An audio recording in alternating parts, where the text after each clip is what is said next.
Assalamualaikum warahmatullahi wabarakatuh, teman-teman semua.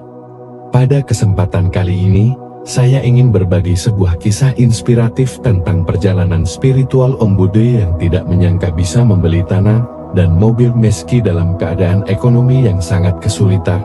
Namun ini benar-benar terjadi karena keajaiban amalan sholawat.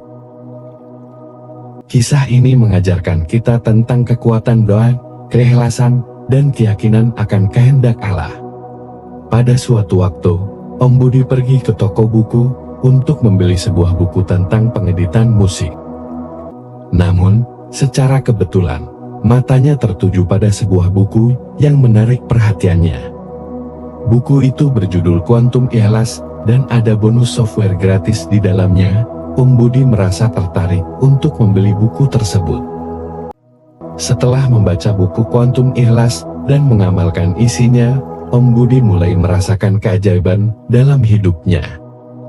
Dia rajin bersholawat setiap hari, sambil memperdalam pemahamannya terhadap isi buku tersebut.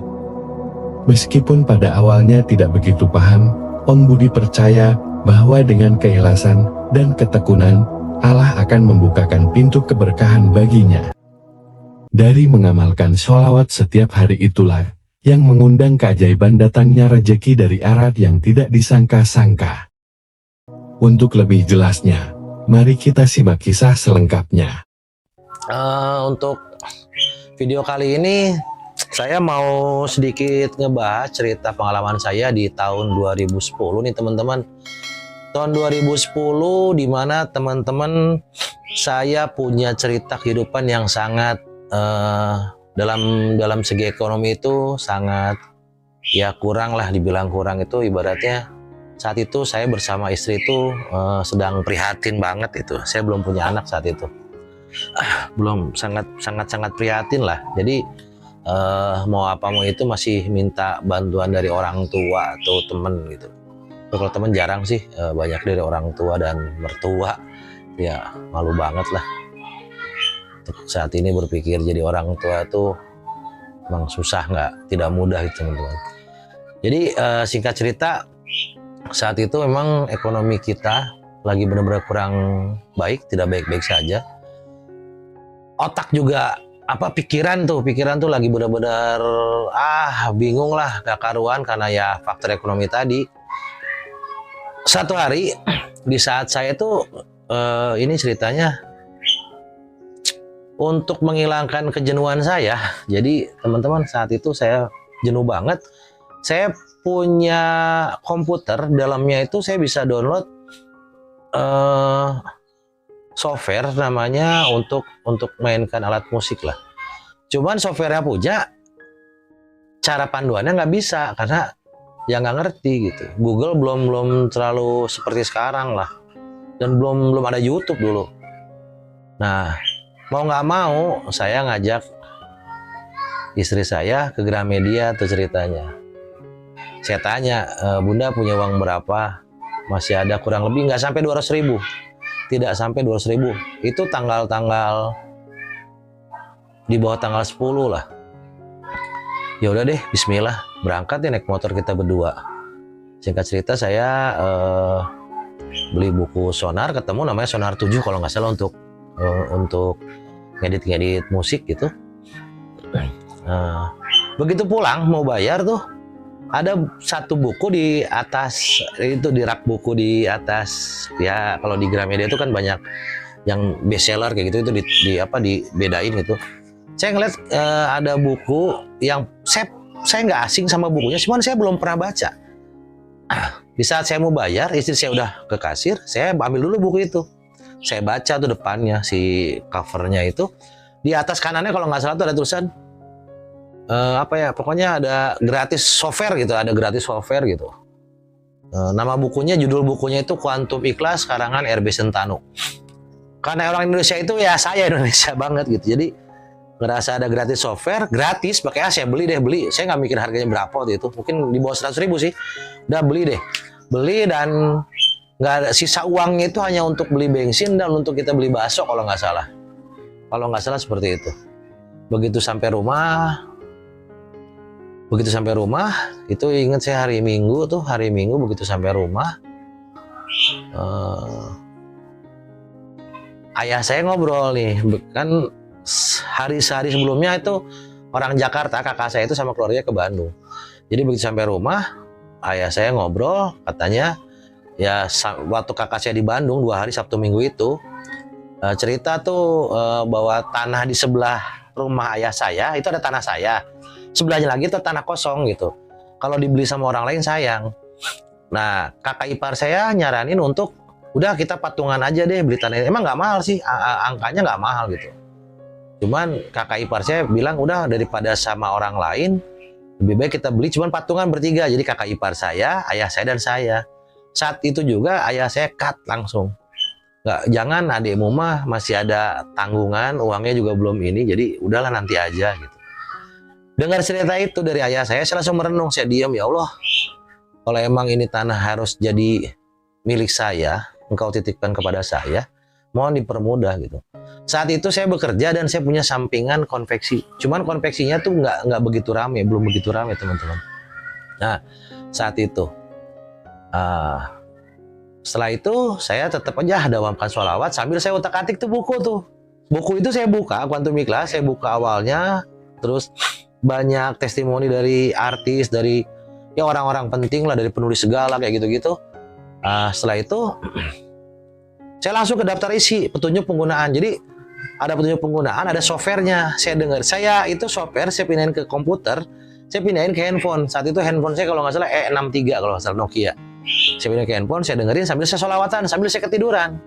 Itu setiap hari saya itu aja. Tapi yang saya pikirin cuman saya pengen punya tanah itu, saya pengen beli tanah itu gitu. Saya nggak ngimpi gimana, saya nggak ngedoa, nggak, saya cuma ngebatin aja, saya pengen tanah itu ya Allah gitu. Ya udah, hari Minggu, Senin, Selasa, Rabu, Kamis, Jumat, ya biasa saya dawamkan sholawat, saya dengerin buku Quantum Ikhlas itu softwarenya saya dengerin, terus saya sambil baca juga, sambil sholawatan, saya kencengin sholawatnya. Cuma saat itu saya ngamalinnya sholawatnya sholawat biasa. Allahumma sholli ala Sayyidina Muhammad wa ala ali Sayyidina Muhammad. Itu semampu saya nggak paksain harus berapa ratus, berapa ribu, saya semampu saya. Tapi setiap hari saya lakukan, saya dawamkan. Sambil saya dengerin CD Quantum Ikhlas itu. Nah, keajaibannya nih teman-teman ya, itu sampai sekarang saya merinding banget nih, ini ceritain ini. Jadi ceritanya kan Minggu, Senin, Selasa, Rabu, Kamis, Jumat nih. Jumat itu setelah sholat Jumat, saya itu rencananya mau pulang kantor duluan gitu, lebih awal pulang kantor. Begitu saya ngambil jaket, ngambil motor mau pulang, ternyata ada telepon. Langsung kita ngobrol, ini Pak Denny mana? Saya bilang Denny kosong. Oh iya aja, karena kan memang konsumen kan keluar masuk gitu. Maksudnya siapa gitu. Ini Pak, inget nggak saya yang pesan kemeja saat itu? Masih inget nggak kemeja untuk bengkel? Oh iya Pak, langsung saya inget tuh. Oh iya, Bapak ini pernah beberapa bulan yang lalu pernah pesan kemeja 50 piece gitu. 50 piece banyak. Pikiran saya saat itu, mungkin sekarang juga nambah paling cuma 50 gitu. Saat itu saya pikir saat angkat telepon itu. Dan beliau langsung ngomong, Pak, kalau misalnya saya pesannya di atas 50 bisa nggak? Wah, bisa, saya bilang. Bisa banget Pak, silahkan Pak. Dengan bahan yang sama ya, dengan kualitas sama. Iya Pak, cuman maaf, memang saat itu harga bahan lagi agak lumayan tinggi teman-teman. Nah setelah itu kita ngobrol-ngobrol, saya ngobrol harga bahan agak tinggi. Terus ya udah nggak apa-apa, jumlahnya itu kira-kira 500 piece teman-teman. Saya nggak ngitung angka, saya nggak ngitung, cuma saya kasih harga aja, udah saya pulang aja. Di jalan, sepanjang jalan saya cuma menyebut Allahu Akbar, Allahu Akbar, Allahu Akbar sambil saya nangis teman-teman. Itu bener, ini cerita merinding banget. Sampai saya nangis, sambil nangis di motor sambil jalan pulang.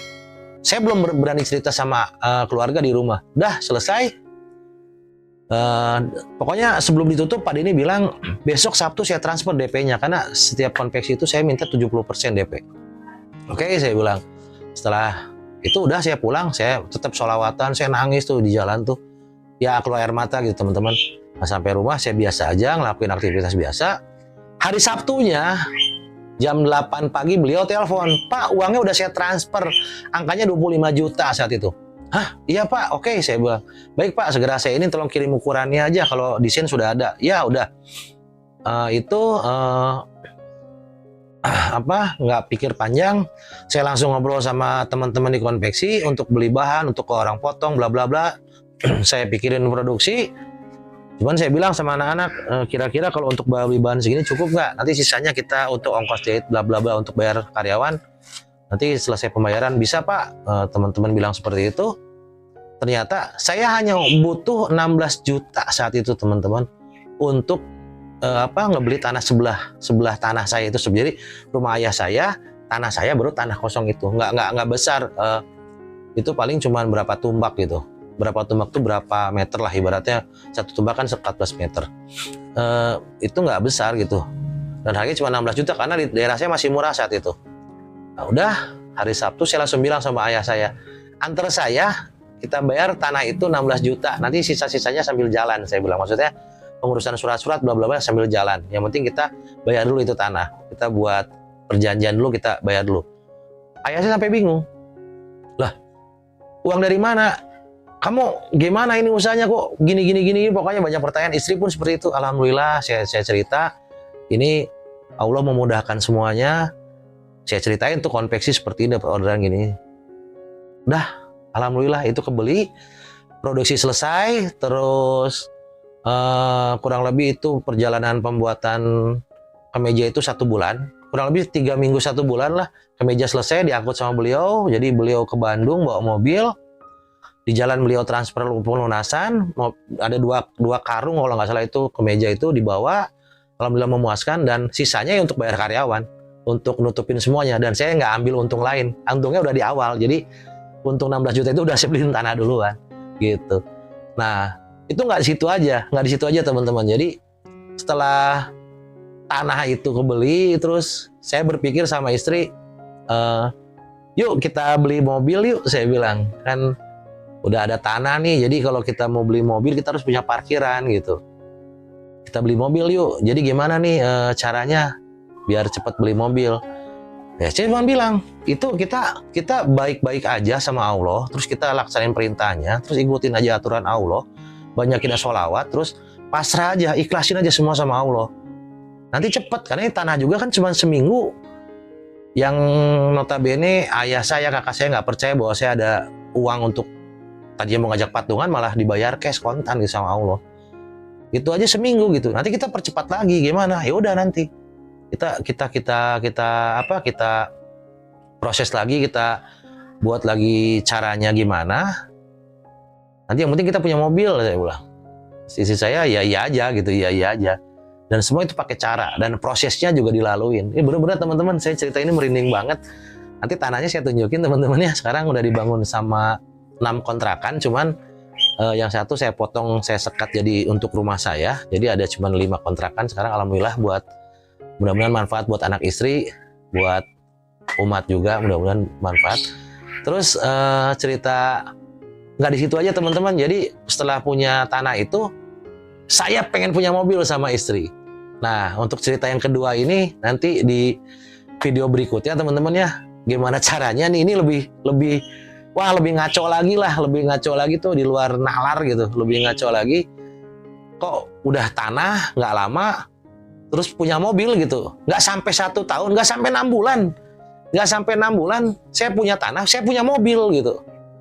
Itu kan ya kerja apa gitu, padahal konveksi biasa aja. Terus kerja saya di kantoran juga ya biasa aja gitu, penghasilan nggak terlalu besar gitu. Jadi Allah maha hebat, jadi bukan saya yang hebat, Allah maha hebat. Terus Allah menunjukkan kebesarannya lewat harta kecil Allah yang dititipkan kepada saya. Jadi jangan kemana-mana, teman-teman dibantu subscribe, terus di loncengnya ditekannya, dinyalain, biar nanti part 2 nih teman-teman bisa ngikutin video gimana caranya saya setelah beli tanah, saya punya mobil. Nanti gambar mobilnya saya nggak tahu, nanti saya cari gambar mobilnya deh. Itu lebih ngeri lagi ceritanya. Oke teman-teman, mudah-mudahan video ini bermanfaat, terus menjadikan teman-teman juga semakin semangat lagi untuk mendawamkan sholawat.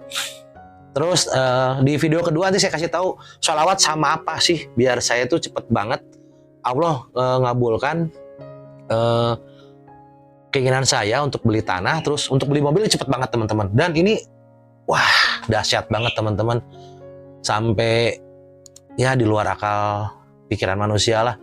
Jangan ketinggalan videonya teman-teman, diaktifin loncengnya, tolong di subscribe ya teman-teman ya. Mudah-mudahan teman-teman selalu diberi kesehatan, kemudahan, kebaikan, berkah dunia akhirat, selamat dunia akhirat bersama keluarganya. Apa yang menjadi doa dan keinginan teman-teman selalu dikabulkan oleh Allah dengan cepat dan menyenangkan. Jangan lupa tetap istiqomah, dawamkan selamat, kita dawamkan sholawat. Mohon maaf teman-teman, saking semangatnya nih saya cerita nih. Ini cerita pribadi teman-teman.